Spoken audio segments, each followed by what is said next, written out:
what's going on?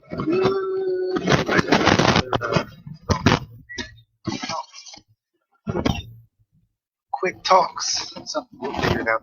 We'll figure out the name. Nonetheless, the Ravens just lost to the Pittsburgh Steelers again, and I don't care who's playing. Pittsburgh Steelers games that end in losses for the Ravens suck. But nonetheless, great game. Pittsburgh 14 wild. They put up one offensive touchdown, two of their other offensive possessions. One that ended in a pick,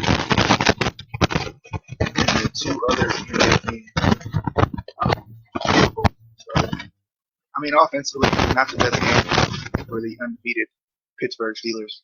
But man, that was nice to see. Trace McSorley came in a little late, like next to last possession, I think it was. Threw a touchdown pass to Marquise. I guess technically a Mark. Marquise Brown, where it was one of those stories where Marquise kind of just sat, caught the ball, and then ran after the catch, which is a bright spot. That of course from Marquise or Hollywood or whatever you want to call him right now. But nonetheless, kind of frustrating.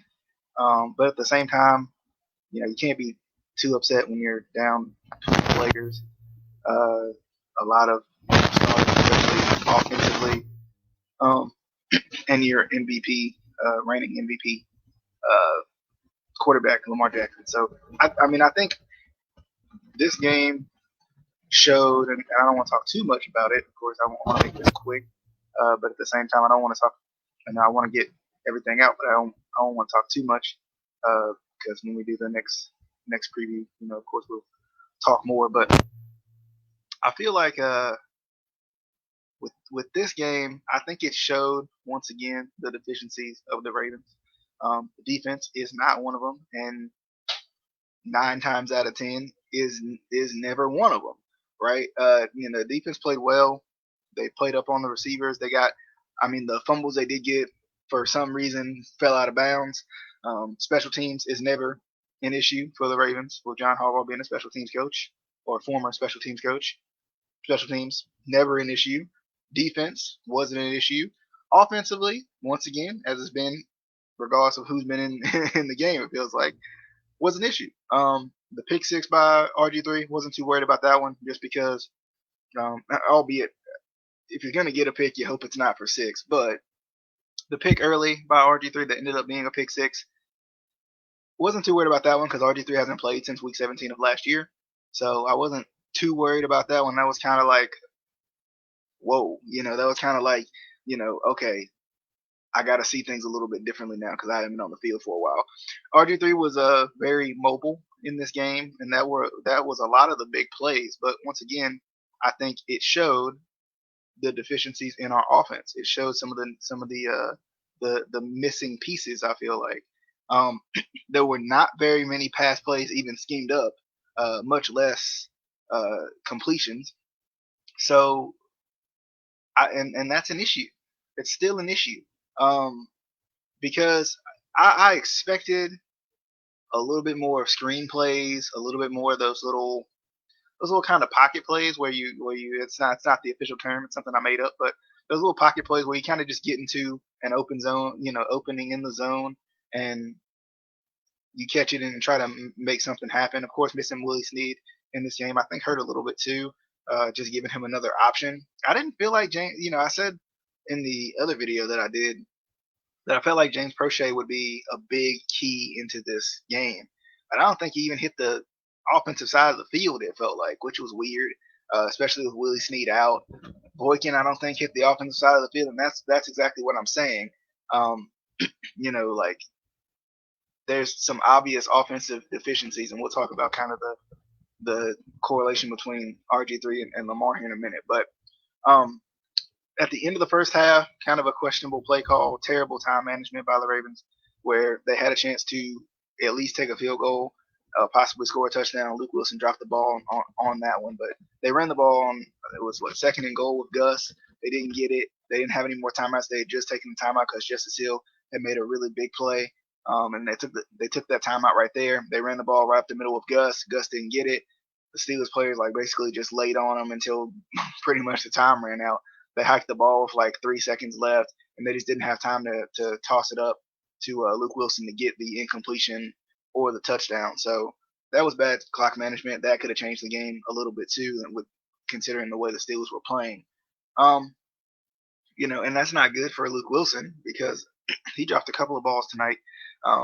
Obviously, not being used to being the number one tight end option, but at the same time, he's had success in the league. So it's like, what's going on? So I mean, that was a head scratcher, but at the same time, you like for them to be aggressive and go for it. But it seems like when we've been aggressive this year, it hasn't really been the best thing. It's either end up being a pick or being a crucial play in the game that really messed us up. But in terms of the defense played well. I mean, the defense played well.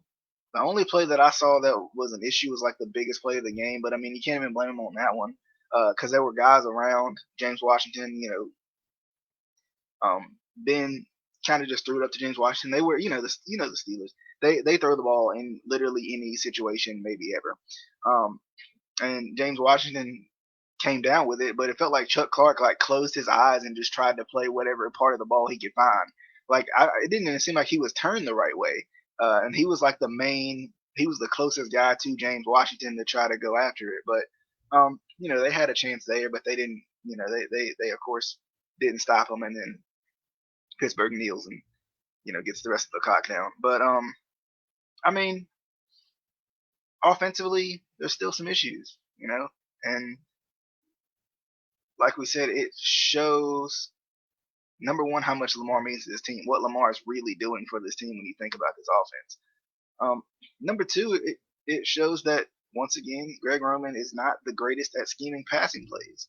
Because like I was telling you before, like not a lot of passes even attempted, not a lot of screens. Like for me, if I was an offensive coordinator coaching my first game and I knew I had a backup quarterback, but I got a lot of speed that I can use, that I can utilize, and even with Dez, you can run him on a screen and let him get physical with people like you did, last game with Lamar.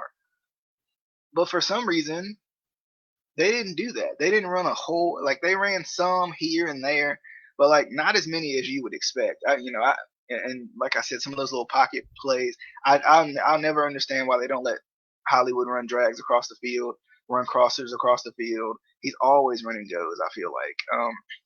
There was a play, was the first half? I think it was the first half, where Hollywood was matched up on TJ Watt somehow.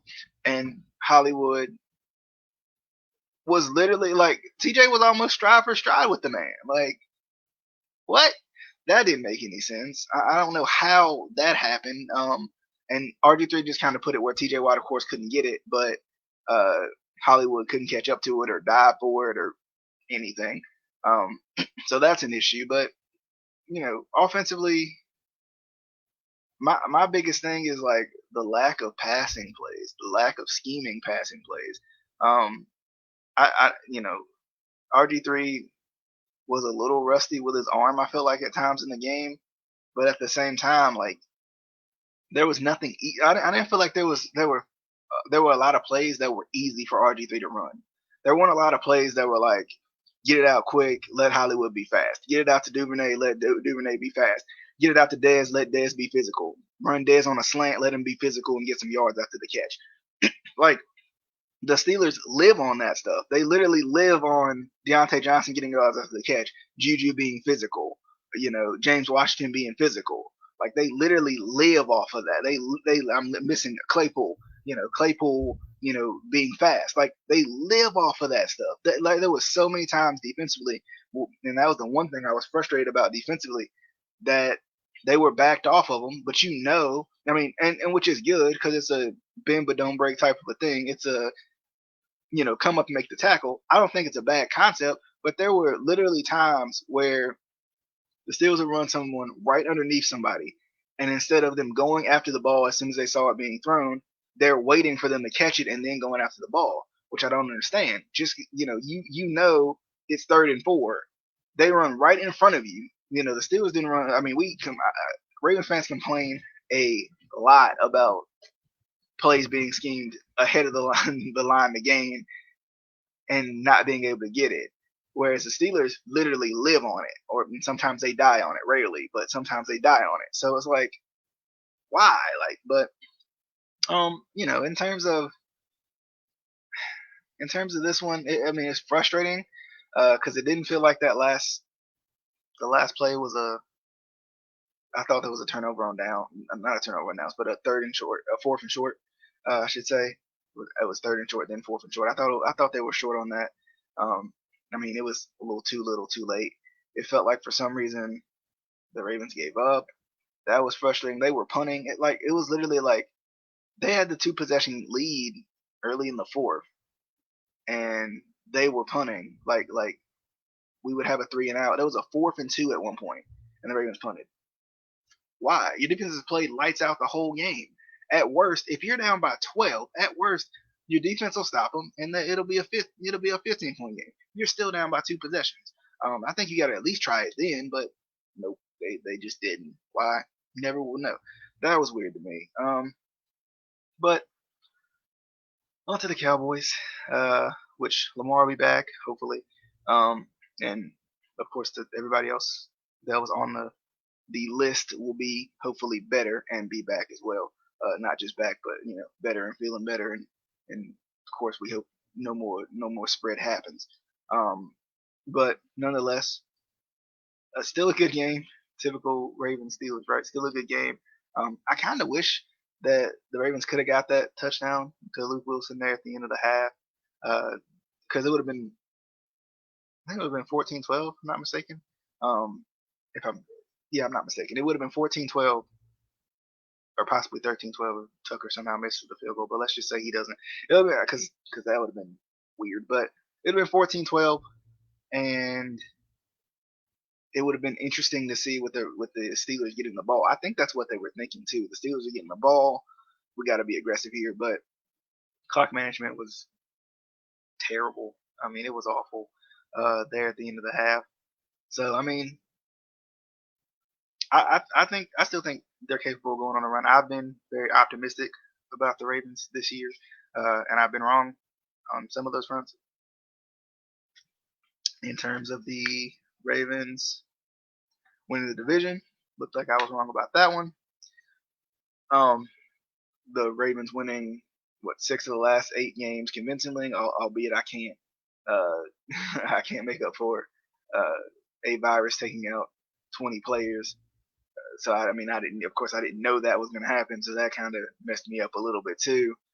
But I mean, I still think they got a chance for a run. I just want to see some improvement because it's like even in this game with reserves, literal reserves, like you're at you're depleted at the bottom of the barrel here, and you're in the game.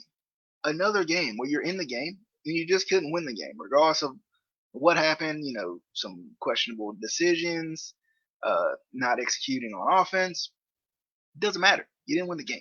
It does not matter. You didn't win the game, and that's kind of how it is. Real quick, I want to pull up the stats because I didn't get a chance to look at them, but like you didn't win this one, but you're in it. You're in these games, and I mean, of course, I think when Lamar comes back, there's a little more freedom to do some things with the offense. There's a little more freedom to open up some other passing plays and some other plays because he's in there every week. But I don't know. Like it's just like they just gotta finish. Like we talked about it against the Titans, they didn't finish. Against the Patriots, they're in it, they don't finish. Against even with the Chiefs game, you're in it, you don't. You're in it, and the defense can get the last stop. It's just that. It's just finish, finish, finish. Even in this game, you saw it. End of the half, finish. You got to get something. Even if because lately it's been less about not finishing and getting field goals, and it's been more like not finishing and getting anything. Not finishing and turning the ball over, not finishing and getting stopped on 4th down, not finishing and running out of time. So that's the thing. I think they're capable of going on a run. Of course, the Steelers got some tough games coming up too. I don't see them losing the division unless they lose to Cleveland or something. But I mean, I expect to see I think the Ravens are going to make a going to go on a run and going to see the Steelers in the playoffs, and I expect that to be probably like first round. I expect it to be probably the first round of the playoffs. And we talked about it before, like running the ball, efficiency just wasn't really there. RG3 was the leading rusher with 68 yards, 7 rushes. Gus didn't do anything tonight. They were committed to stopping Gus if nothing else.